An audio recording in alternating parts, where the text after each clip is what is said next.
What's going on, everybody? Welcome back to Sith Council, Big Thing Sith Council.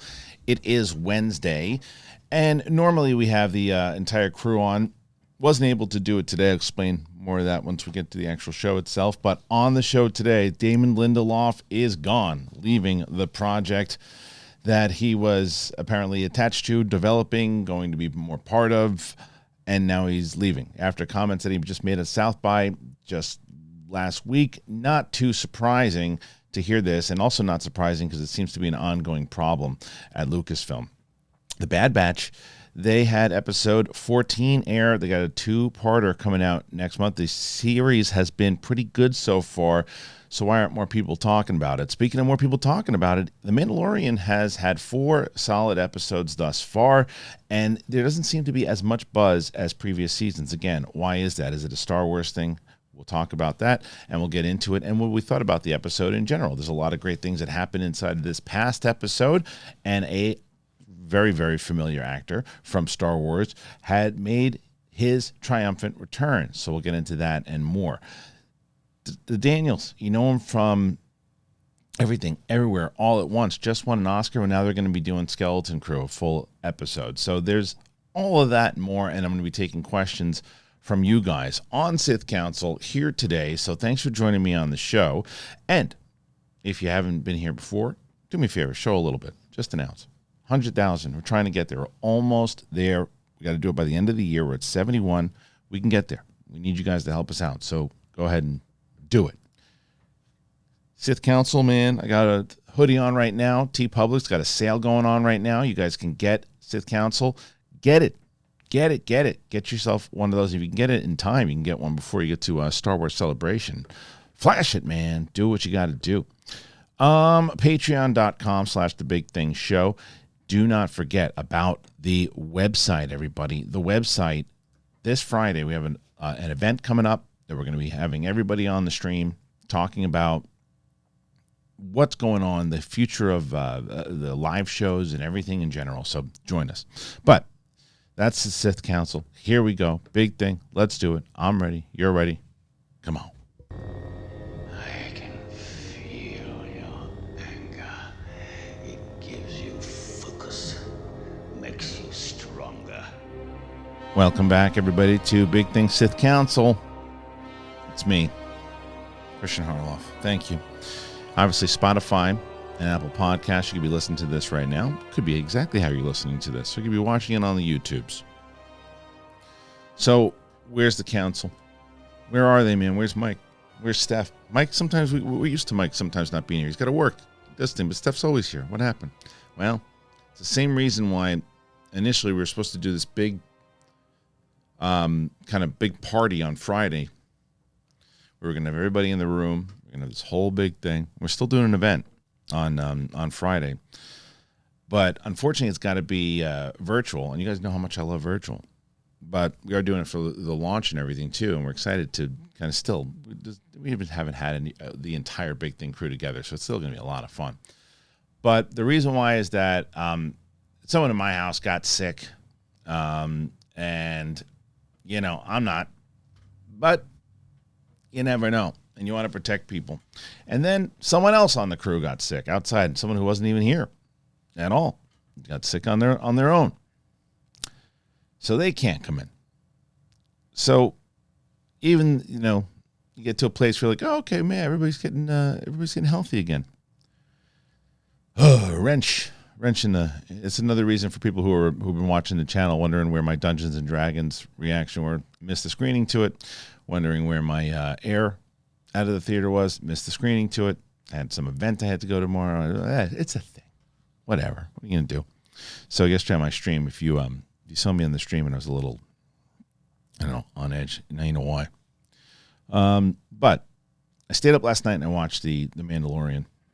And again, normally on Sith Council we'll do like a full Mandalorian spoiler discussion. But I already did my spoiler review, and it's just me again, so I'm not going to do it again. You want to watch my spoiler thoughts? You can check it out. It's up on the channel right now. And again, the spoiler discussion is to really get with Mike and Steph and kind of get the thought process going. But what I will say again from the show is I saw a lot of people saying how much they really love the episode, and I really liked the episode a lot. I got a really, really silly comment from somebody too, and it's kind of, it was actually addressed by somebody else in the comments and the questions today too. I agree with people that, you know, hate comments are the worst. Like, you know, of everybody, the negativity and people just being horrible to each other. That's the worst.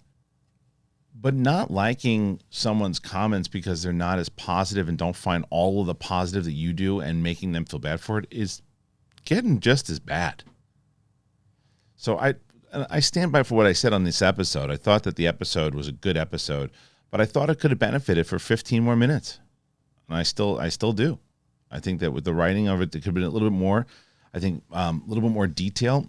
I think that we are getting an idea more so now really what the story is about to be. It's Bo-Katan and being able to get her people together, all sides of it. And it's Din and Grogu kind of help her show the way, and it's her learning all sides of the Mandalorians, and it's also Grogu coming into his own and becoming a Mandalorian, and it's the history and all that, and then leading into kind of restoring Mandalore and probably getting their revenge against Moff Gideon, and I like that story, and I think it's working well.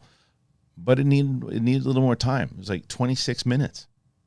And I said as much. And I got this comment from this guy saying, you know, along the lines of, and there were a lot of great comments too, by the way, people who are just very positive on either the show or talking about the review, anything in general. But going into these things, why do Star Wars fans just have to complain? And that's why you don't get into blah, blah, blah. Said, what are you talking about? I literally said that I liked the episode. It was a good episode. Could have been longer. There are things I like to see, like the things that I'll tell you the things that I love, and I'll tell you the things I had an issue with.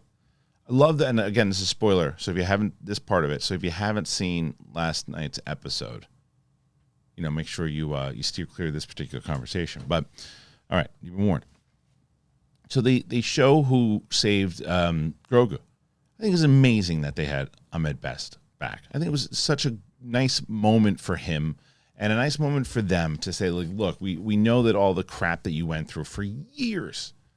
And not only do you get to come back and be a Jedi, you get to save Grogu. And you get to be the reason that this show actually exists. It's amazing. So I loved all of that. And I said inside of my review, the only thing I kind of, you know, I was bummed, not for a split second, because I was like, oh, it would have been cool if they had Quinlan Vos. That doesn't mean I'm saying like, oh, bad choice. I think it was a good choice what they did.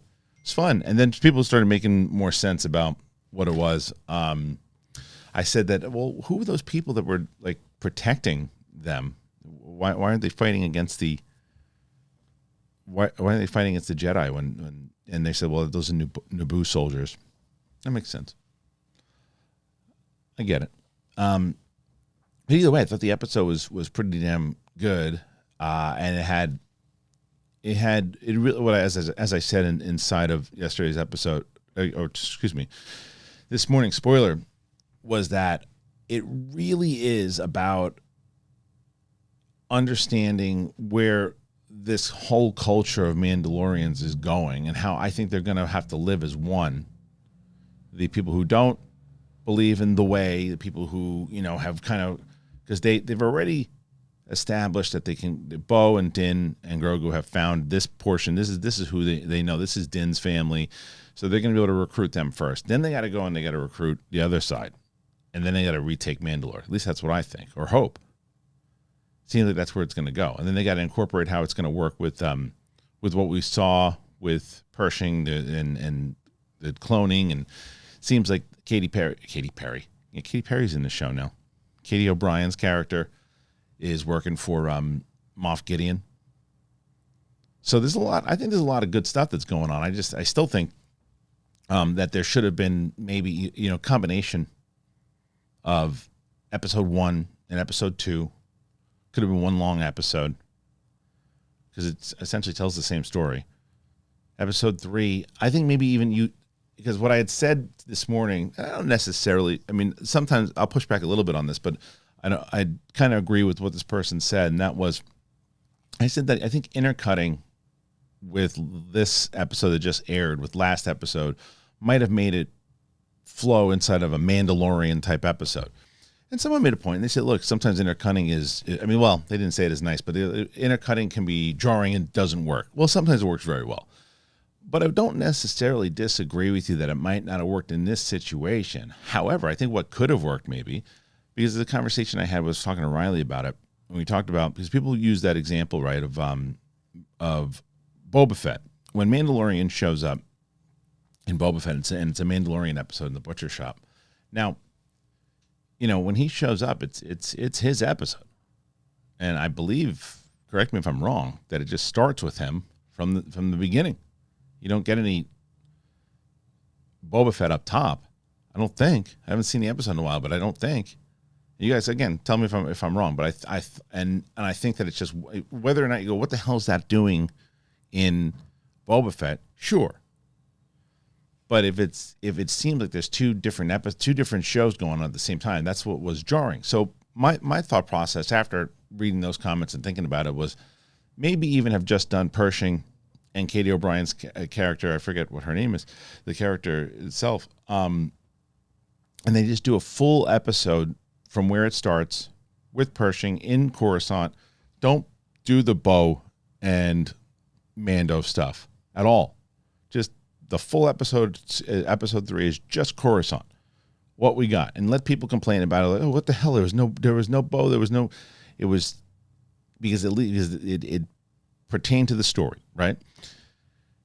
And then the stuff that they did have, that fight when her castle blows up and they go and they show up to the Mandalorian cave. You put all that stuff in this episode, and then you got yourself another. You have two 45-minute, like close to. Yeah, because last week's was like 52 minutes. You have to go 2 45-minute episodes. I'm very curious to hear what you guys think about it. What do you think in general? Well, you like the length. I think the length plays well. Yeah, and again, people who it's like there's definitely a reason for one of the reasons that they're cutting back on time is cost. And so, are you kidding? It's not cost. You look at all the CGI in there. Yeah, exactly. More CGI for another 15 minutes. You know how much more expensive that is? So the 35 or 30 or 26 minutes that they had, they CGI'd the hell out of it. And it was really expensive. 15 more minutes of CGI, even more expensive. So, but I'm digging where we're going so far. But I'm curious, you know, you see a lot of people, there's a lot of back and forth, but I think that the main thing people are really talking about, and I think rightfully so, is Ahmed Best. To have him back in the way that he did, because now people are going to be thinking about that. And he was able to do that. He was able to, and he looked good doing it. I mean, that movie was, what, 20 some odd years ago, whatever it was. 23 years? It was 99? 90, I can't remember. 98, 99, Phantom Menace. And he looks like he's 25 years old. It's amazing. And I was very happy for him.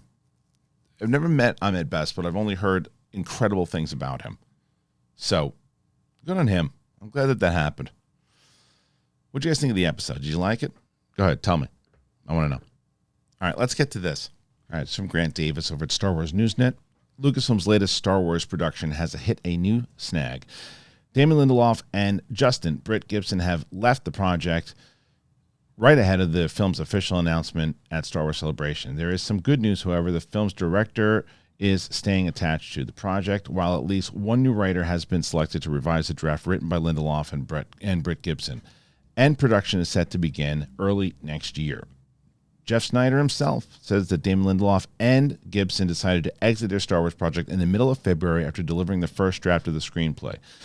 Though the film director's and production timeline is otherwise unaffected, a new writer or writers will be taking over. The replacement writers were already initially circling the project as Lindelof and Gibson were on their way out, and the director remains on the film. The report comes from Snyder, who broke the rumors about the project beginning and covered multiple news updates on it over the months. Snyder indicated that despite the setback, the production timeline will remain the same and that the title and basic premise will be discussed next month at Star Wars Celebration in Europe. Okay. So here's the thing. Again, people saying when they hear this report, they go, "Oh, this is standard. This is what happens. This is what happens in Hollywood. They hire on screenwriters, and then after they hire them on, then if it doesn't go through the first, they don't like the first draft, or they just hired them on for the first draft, they move on, and they bring in other people. That is true. That is true. I can tell you from working at when I was working at Warner Brothers, working for Silver Pictures, they had drafts, and they had people who submitted draft 1, submitted draft 2. Okay, they're off on draft 2. We're bringing in new writers for draft 3 and draft 4. It happens all of the time.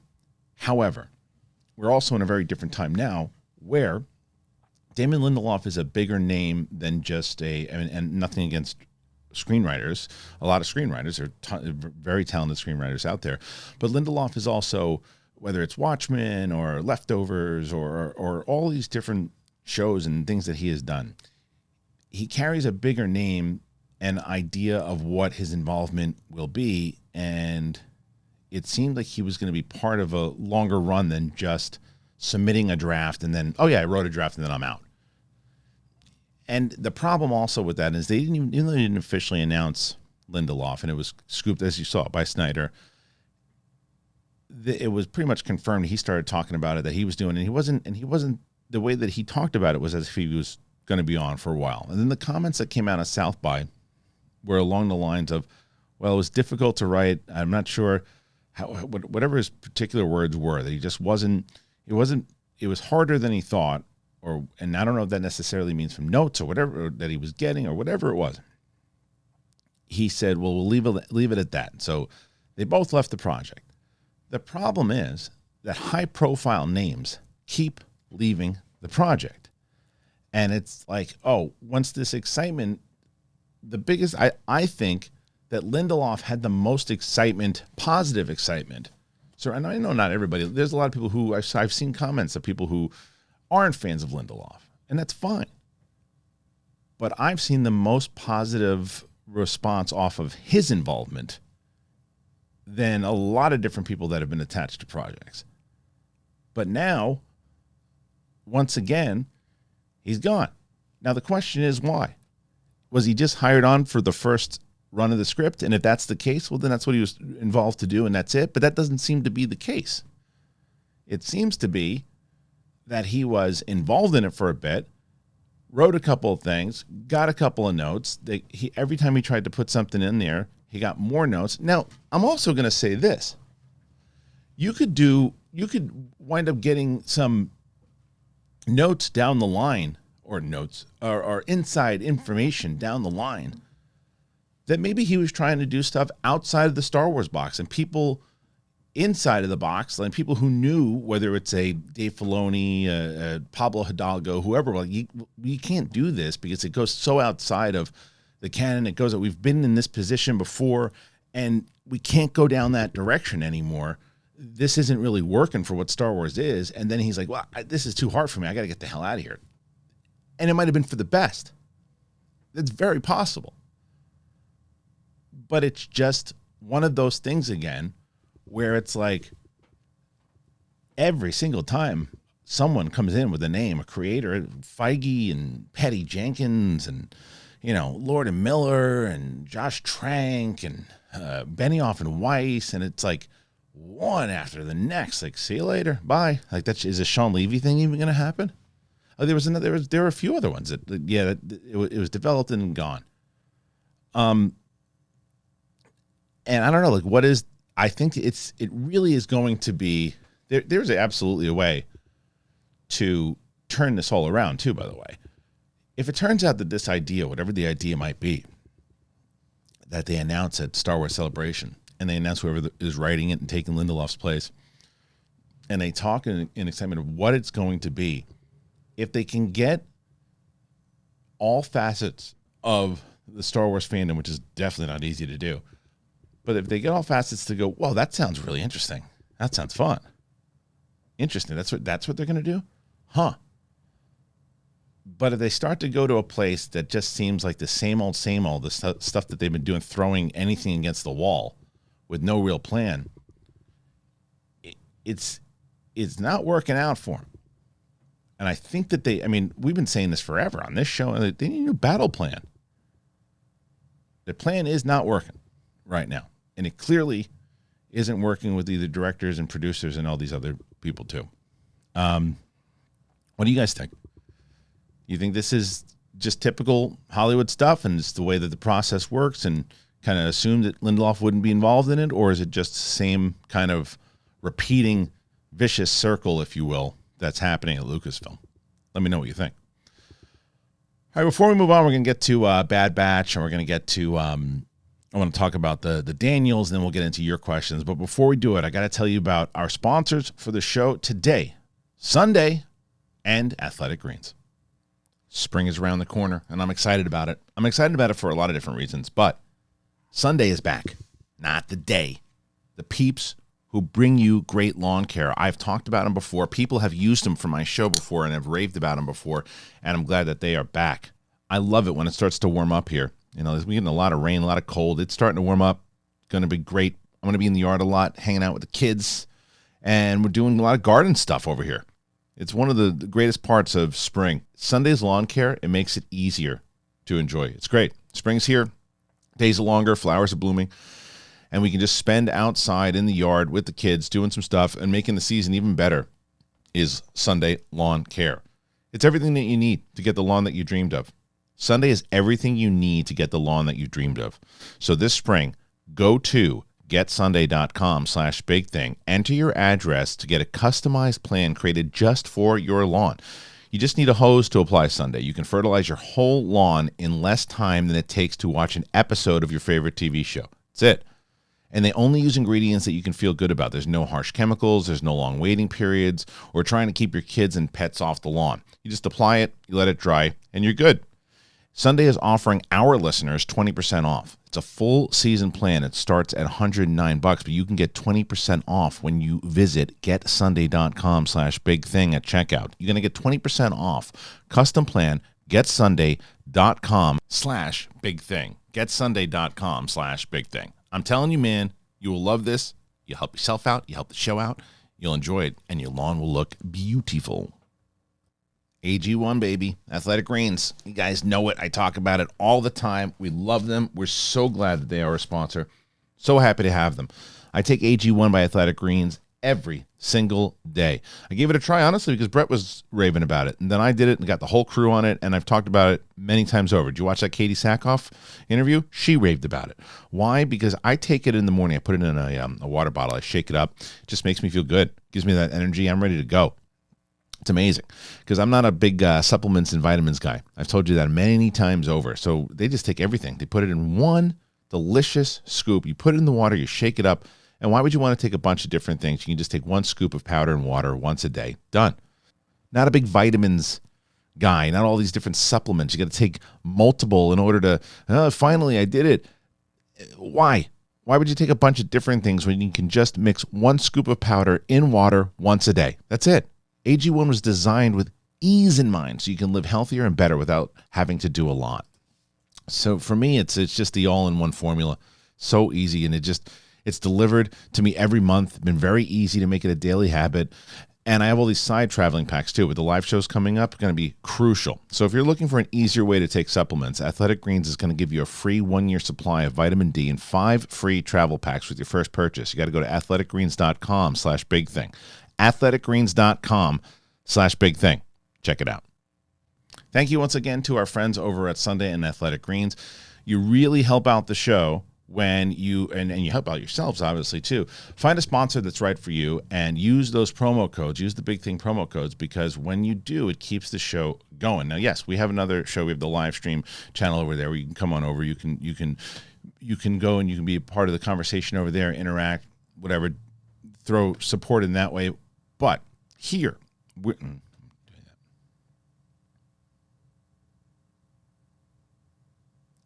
Thank you to our friends over at Sunday and Athletic Greens. Once again, people always ask all the time how they can support the channel, how they can support us in general. You can support yourself and help yourself by getting one of these sponsors that you think is right for you. Use that promo code. That helps. That keeps them back on the show, and it continues us being able to do more shows and fun stuff like this. All right, let's move to, I want to get to this story about the Daniels first, and then we'll cover Bad Batch. All right, this is a good story for Star Wars. And this is from Sydney Watzik over at Star Wars Newsnet. In the aftermath of the success of their film, which earned 7 Academy Awards, Best Director and Best Picture this month, Everything Everywhere All at Once, Daniel Kwan and Daniel Stern, commonly referred to as the Daniels, are rumored to be directing an episode of Skeleton Crew, according to sources over at One Take News. When asked about the rumor, Lucasfilm declined to comment. A representative of the Daniels did not immediately respond for comment. Now, with an update, Daniel Kwan has now confirmed via Instagram that they are indeed directing an episode of the John Watts captioned series. He also went on to explain that they were approached before Everything Everywhere All at Once even came out. So there you go. This is a good move. This is a good move. And I think that it's smart. And look, even if they got him beforehand, and it's also John Watts working with, I've mentioned this many times over. If you have not seen The Old Man on Hulu or FX, whatever, fantastic. He directs the first 2.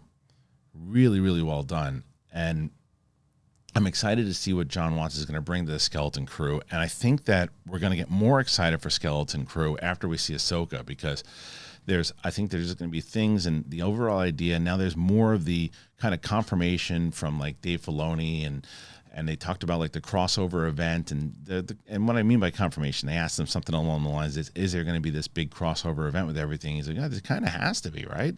And that kind of means that yes, there will be. And I think that they start to set that up.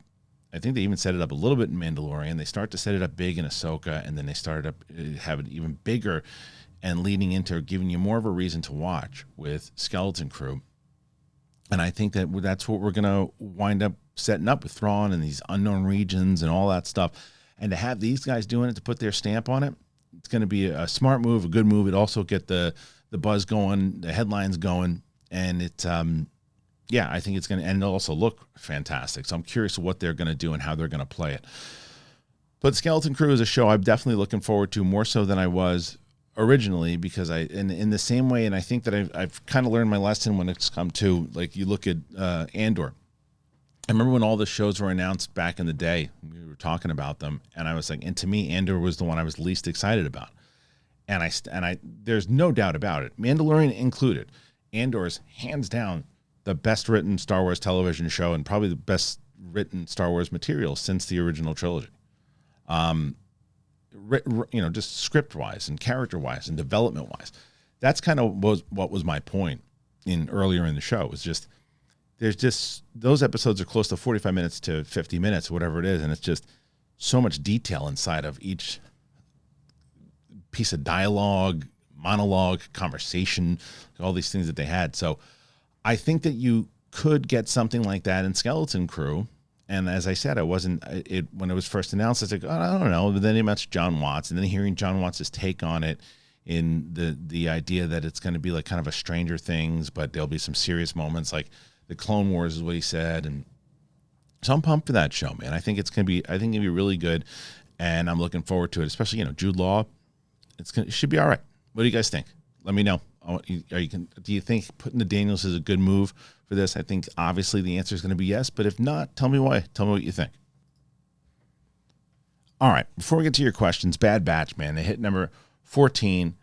The crew is moving forward. They're all kind of getting back together. They're really, the fact it's like this almost tragic thing that's happening, right? They're like getting domesticated, living on this nice island, and all this happened, and the big flood happens, and I don't know, you're like, oh, these guys just can't have anything nice. They got to get sucked back into it.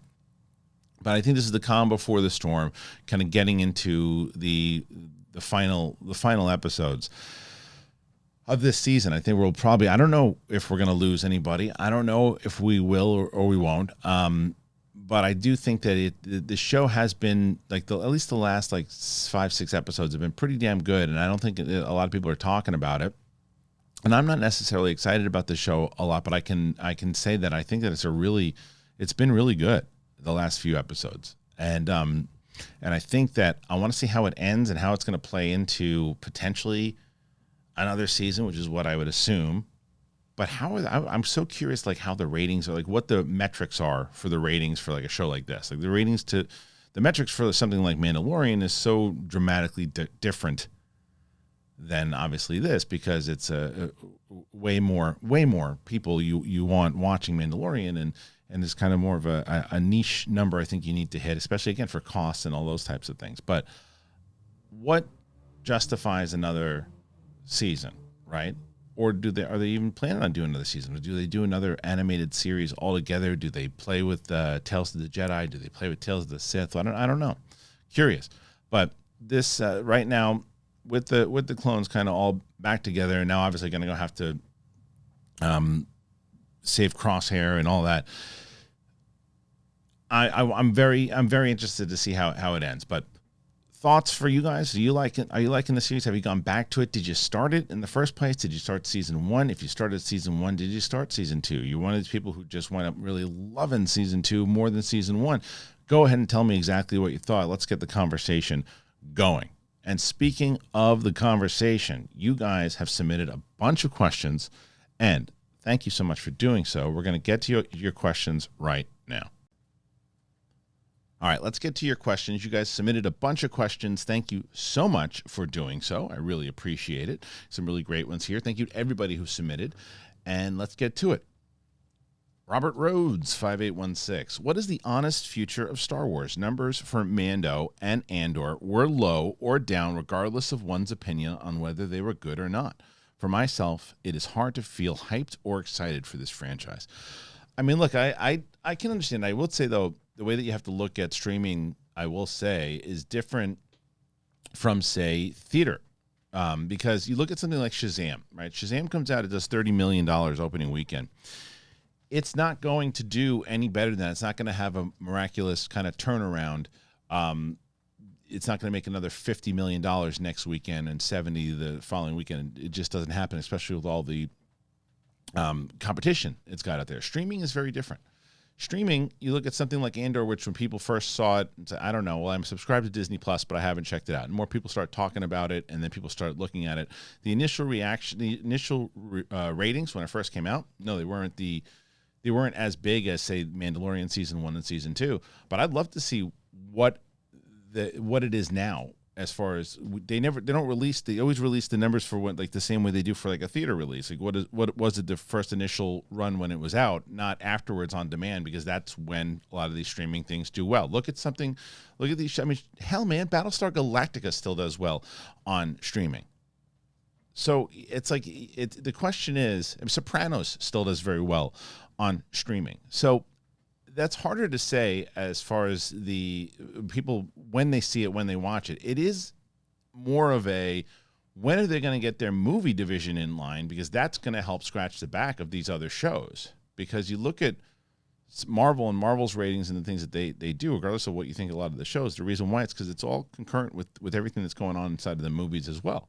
And they're missing the movies. Now, I don't miss them as much because I think that they need a plan before they just start throwing movies out there. And that's why I'm not really worried about it, because I'm looking, like, to me, Acolyte, Ahsoka, that's the type of stuff I'm really looking forward to seeing.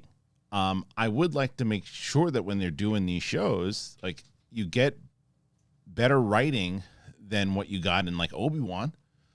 But like I said, there's tons of stuff that's going to be out there for everyone. Now, if you're not excited for it, then you're not excited for it. And there's tons of other things. And I also think there's a reason why, bringing up comic book movies also, there's a reason why Avatar did so well. There's a reason that freaking Top Gun did so well, that John Wick's going to do so well, because I think that people are not necessarily just exhausted they want more options.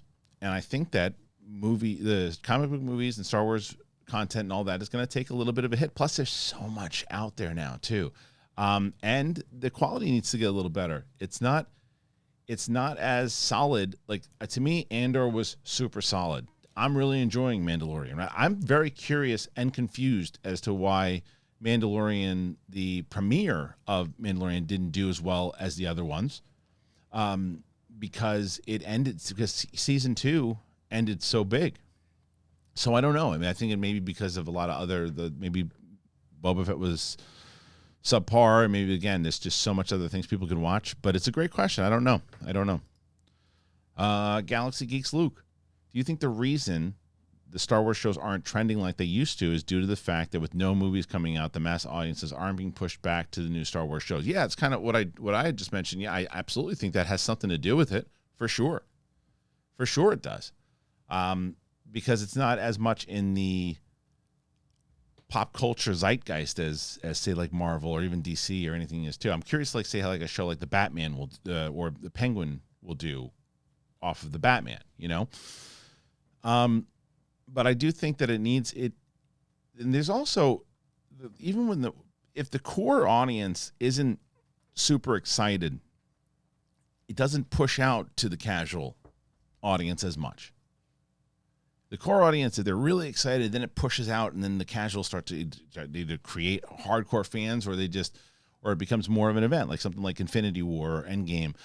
Casual, hardcore fans were super excited, and everything that was going on to the Marvel with those first 3 phases, and then it just kind of stretched out, and it became like this big, massive thing. And Star Wars right now is, I think it scratches the itch for like the hardcore fan that wants the Star Wars content for sure. But overall, yeah, I think there's a lot of people who aren't happy with the direction that it's just been put in at the moment, which is a bummer. But I think they're in a stretch right now with their TV. That TV is, you're going to get the, like, Mandalorian to me is, I think it's going to end up really well. I've really been enjoying the season so far. I think that everything that they've going on with Ahsoka and Skeleton Crew, this big event, I think that's going to get people hyped, and I think it'll be pretty quality. And for me, Acolyte is the one, and that's next year. Acolyte is the one that I'm looking forward to the most, especially with the announcement. 55-minute episodes. I think there are 8 episodes, 8 or 10 at 55 minutes apiece. Like, that's a perfect length to really dive in and tell me what these characters are, who they are. Give me some big, I mean, you don't have to have big action set pieces every single time. Yeah, you do it Star Wars. I don't think you do, and I think Andor proved it. But we'll see. All right, next question. Thank you again for that one. Daniel2626. Hey, Kristian, big fan of the show. Thank you. Have you noticed that there seems to be a lack of online buzz and chatter surrounding The Mandalorian this season?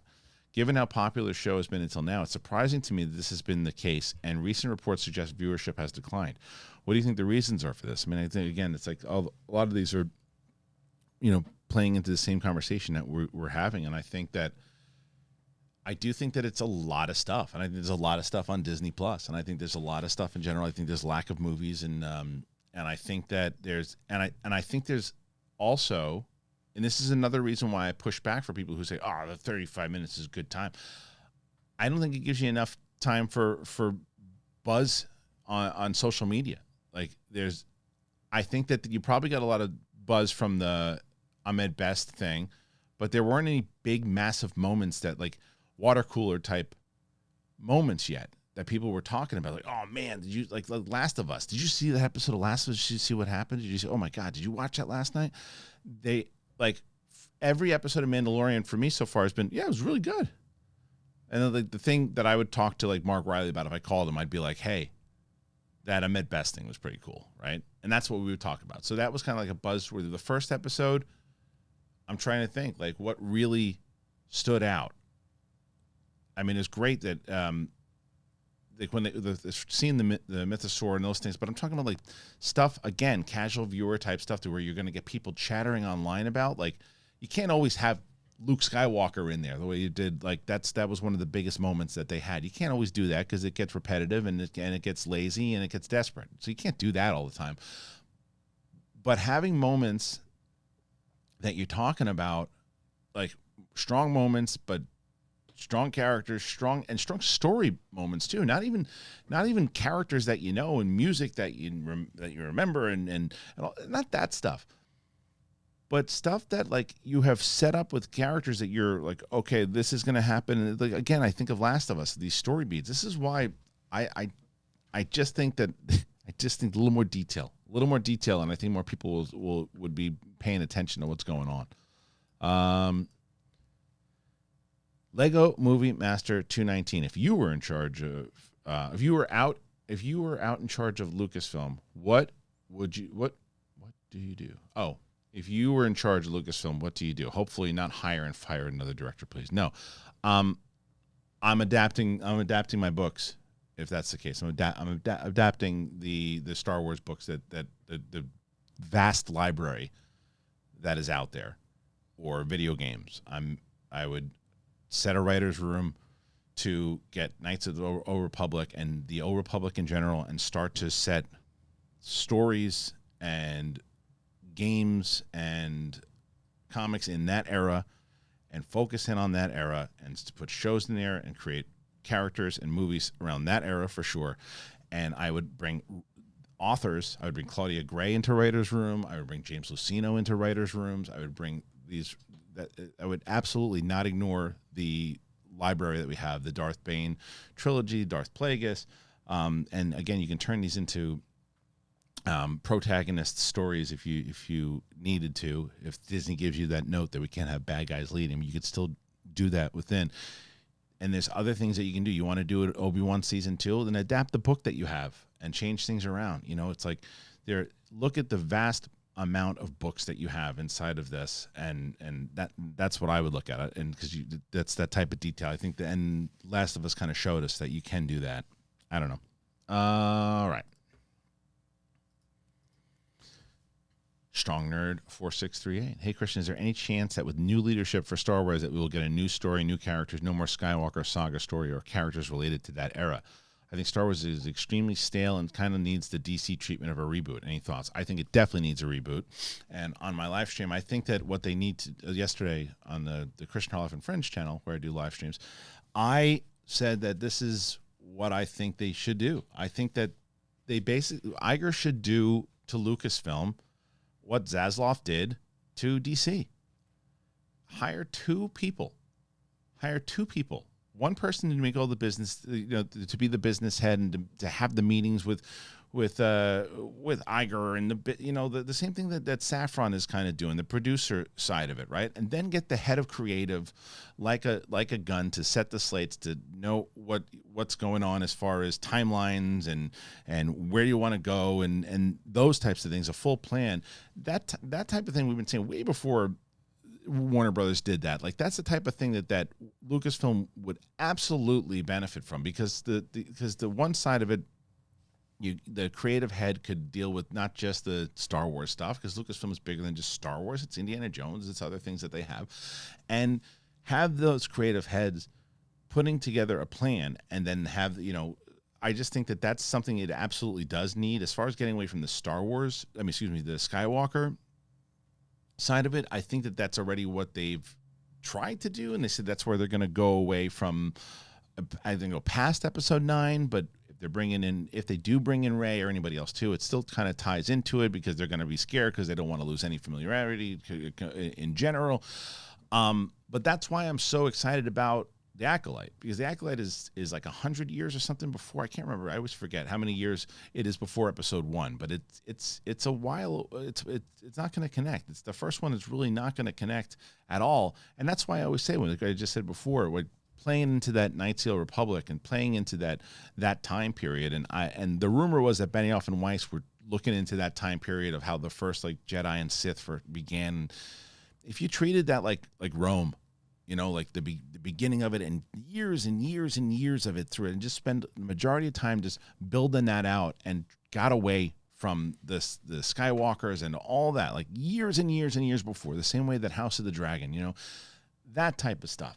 That's what I wish that they would do inside of a reboot, for sure. All right. Let's see. But I don't disagree that it is getting a little repetitive with the same time periods. And they did that in the comics for a long time, too. They kept putting everything in between, like Episode 4 and Episode 5. Oh, you did that one already. Sorry.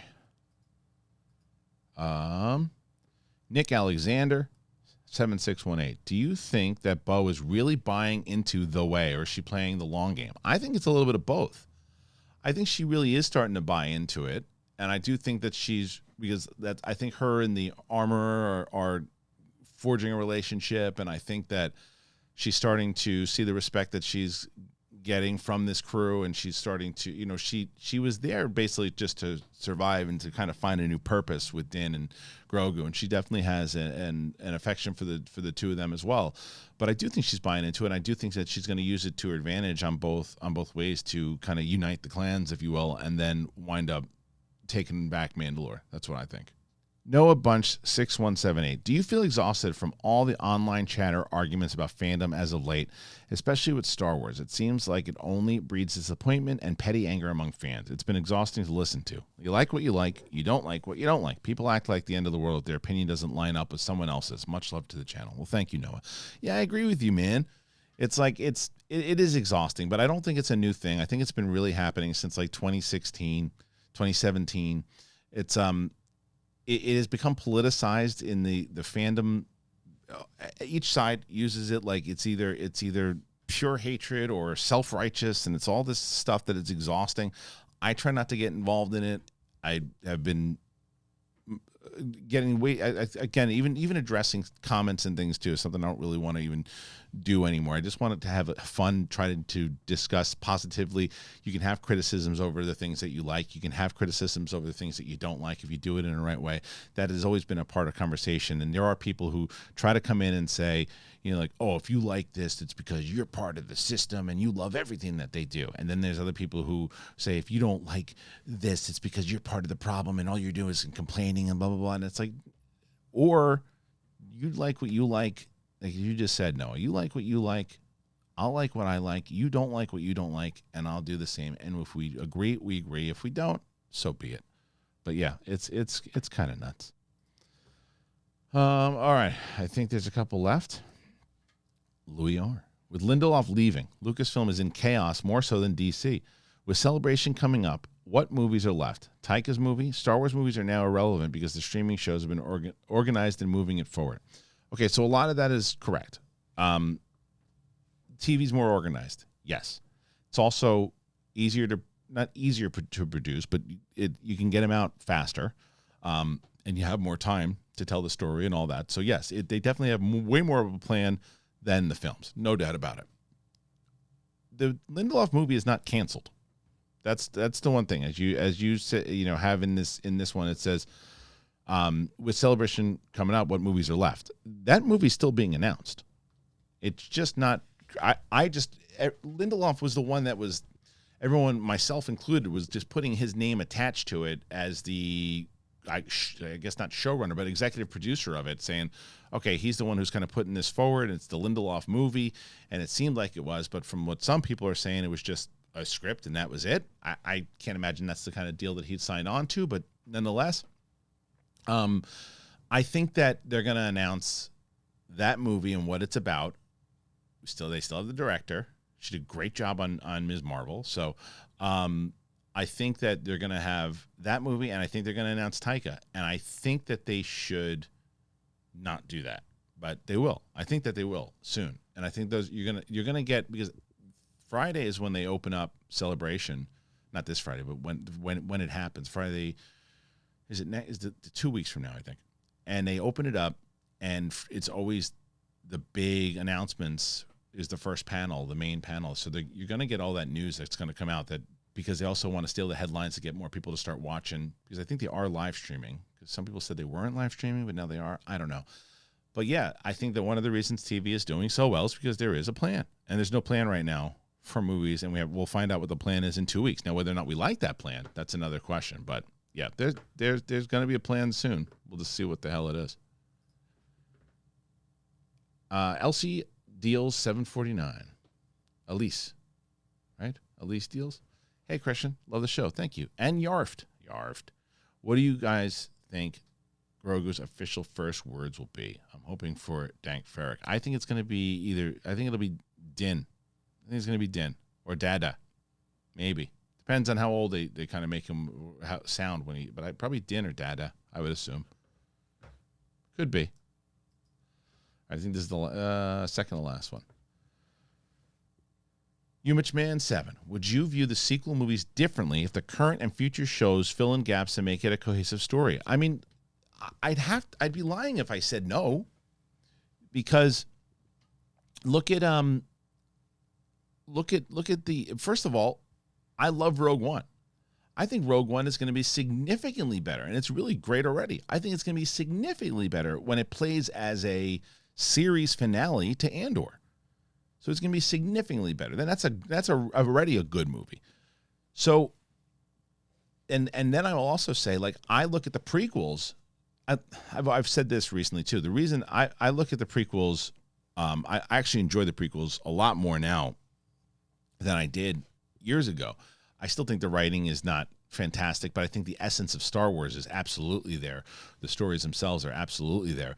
But Clone Wars and Rebels make both the original trilogy and the prequels significantly better because of the cohesive story. So I do think there's a way to do that. I think there's always going to be fans who are saying that that's the only thing they're trying to do to make sense out of the sequel trilogy, because clearly they're setting up the cloning and all those types of things. And if they can make it work, and you go back into watching the sequel trilogy and they are heightened because of it, and it actually makes sense a little bit more, I mean, yeah, why not? I think it's possible. I'm curious to see how they do it. All right. J Seed 47. After today's episode of Mandalorian, do you think Grogu will get more armor as the show goes on? I hope so, but not as big. Like that plate that she gave him is almost bigger than his head. But I think he'll get it. I think you're going to see him get his helmet for sure. But capture that guy's face or get rid of his face.